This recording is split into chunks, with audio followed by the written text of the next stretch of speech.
Hi, this is your trusty sewing Sherpa Shauna at Needles and Knots, and I'm going to cut out this apron. I've traced it out onto the fabric. You can't really see the lines. I traced it with tailor's chalk.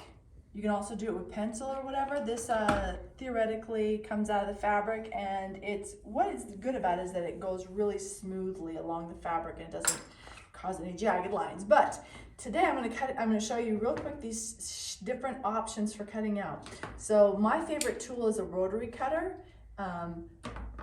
You push down and you you roll it across your line. But the only way you can use it is if you have a plastic surface to cut underneath it. You can't cut on wood or metal.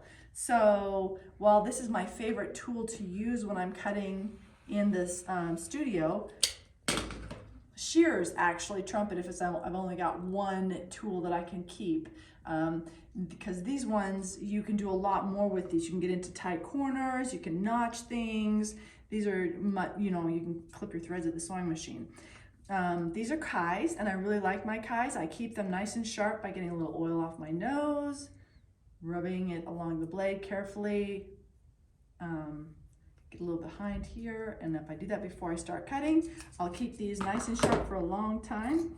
Now when you cut, you're going to be tempted to lift your fabric up and cut in the air, but when you're cutting fabric, you want to always keep it on the table and keep some part of your shears on the table.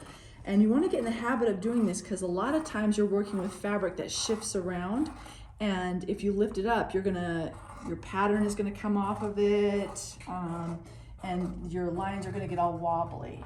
So you want to make sure that you keep one part of the shear on the table and you cut along your line that way. Now here's another type of shear, and it's spring-loaded, and it's good for people who have like arthritis or like challenges if you're cutting all the time and it's painful.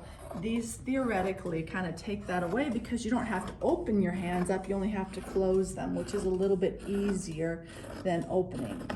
So, find what works best for you. And like I said, I prefer the rotary cutter because this is kind of like what quilters use. They use rotary cutters because they are cutting all the time, and it's the least painful option if you're cutting all day. All right, and people ask me, so do I cut on the inside of the line or the outside of the line? And I say, cut on the line.